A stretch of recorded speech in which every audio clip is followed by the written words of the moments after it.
He has an Opus card and a microphone.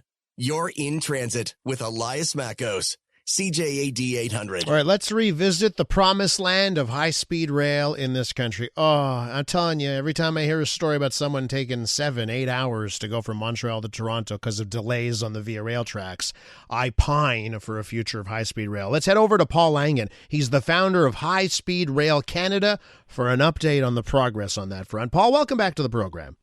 Oh, it's great to be back, Elias. So let me ask you. I know that we had a federal budget that came through recently. There's lots of talk of big projects from the Carney government. Why don't you tell our listeners where are we truly at here right now on high-speed rail in this country?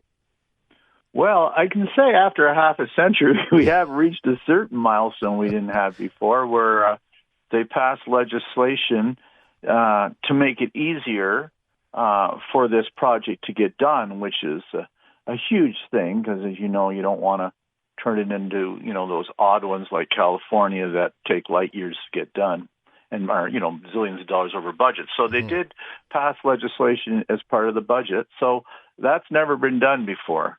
There was bills proposed over 50 years, but certainly this is the first one that went through. Tell me about the legislation here. Tell me what was part of this budget, because I think there's a lot of back and forth as to whether or not this is a good thing from various groups here. So what did they do to further along high-speed rail?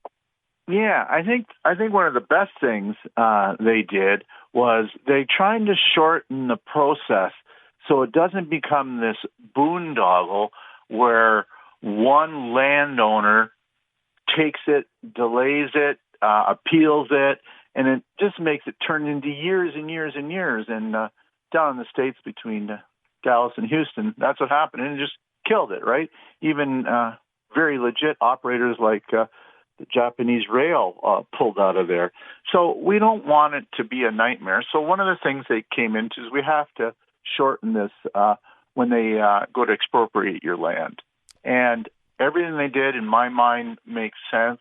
And we can certainly talk about the people that think this isn't a good idea. Yeah, and I saw the Montreal Economic Institute, and Lord knows they come on the show every now and again. They always got an issue with something, right? And the issue they have here is the fact that you're taking away some property rights, and I can understand that. Like, you've got landowners that would be affected, and they allege here that what this legislation will do is they take away too many rights of landowners when it comes to expropriating land for high-speed rail.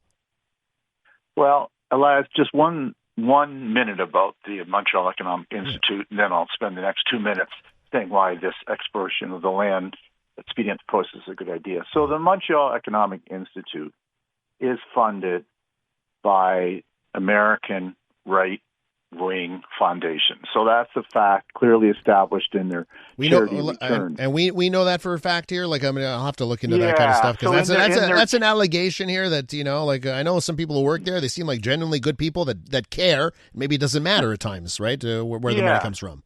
Yeah, so here's the good news about that. Registered charities have to put online their tax filings. So anybody in Canada can go to the Canada Revenue Agency site and look at a charity's funding every year. Gotcha. Okay, so that's not up for dispute. So then when you say, is this a reputable source? You've had them on your show a lot of times, so you think they are. I would just argue that, maybe they aren't the experts on this subject matter. I would just say to you that. And maybe their thought patterns are based on who gives them their money. So I get money from nobody. I got you. I just, obviously I want to I want to be fair to a group that says that they're independent and they just try and bring a perspective here that sometimes a lot of people don't hear. I may disagree with them on this point because I want high-speed rail to happen fast, but I certainly also get a notion here that you've got land rights and property rights in this country, and that maybe we go too far sometimes on legislation. That's it. Yeah, no problem. And just so I am completely honest, too, I get no funding from anybody. So what you hear from me is what you hear from me, and you're just a man on a mission here for high-speed rail, which I do appreciate. So what's your take on the legislation, and if it is fair on how it handles expropriation? Okay, great question. So number one, they are going to be getting fair compensation based on the principles and the markets. I mean, even locally in Ontario, we got a highway that went through some farmland, and I knew some farmers. Now, this is provincial expropriation, but it would be the same thing with federally. And the farmers were, in this case, it was farmers. Could be any landowners, but in this case it was farmers. They were very happy in the amounts of money they got. They didn't fight anything, and they were happy to see that for their retirement. They kind of had a nest egg for their retirement. So that's my experience with it. It does not take away fair compensation, which is the bottom line here when your land is expropriated. What it does do, though, is it takes away some further steps in appealing processes, and that has been used traditionally, as I mentioned, in the States, and to slow projects down to an absolute stall. So the project that would take 10 years would take 30 years. So, because if every person whose land is going to get taken away says, oh, I appeal this, and then it'll never happen. And then secondly, as you know, when this stuff happens, it's a giant game of let's buy and flip the land. Let's put more stuff on my land to make my land more valuable. Yeah. So the government has to give me even more money, right? And this happens with highways too. It's just a notorious game that the taxpayers lose out on, and this slows down the process. So again, this legislation starts to reduce that. I mean, it's happening right now as we speak, right? I mean, but you're trying to reduce this so the project can get done. Okay, and that's the bottom line. With this piece of legislation and the move, is high-speed rail on the fast track? Like, do you see a time? Better. You see a timeline where it gets done, and we're still living and breathing to talk about it? Well, I mean, it's a great thing to help move it forward, because in places like Canada, you know, and we're not talking about this like a Chinese approach where they bull down your house and, you know, tell you to move tomorrow. It's not that kind of thing. And that Montreal makes think about that, right? This thing from the Institute. But the bottom line is we're going to have a process, but we're going to take out some of the delays, because projects like this inherently have these things that come up. So at least they've nailed one, and land expropriation and what goes on now and in the future behind it is huge. Well, I think virtually everyone can agree we need to become a country that gets stuff done.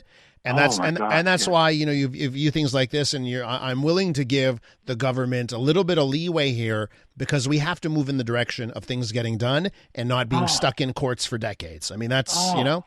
All right. 35 studies. Yeah. Hey, Paul, thanks for coming on. Appreciate your time, and we'll talk again, okay? Thanks, Elias. Have a great day. That's Paul Langan there. He's the founder of High Speed Rail Canada. We did reference a piece from the Montreal Economic Institute there, and you heard Paul's take on that. I'll just tell everyone there, you can go to the Montreal Economic Institute's website, check them out. They do have a whole section on where they get their funding from on the website. They've faced those questions before. I don't know, but I just want to make sure that all of you can go and access that info.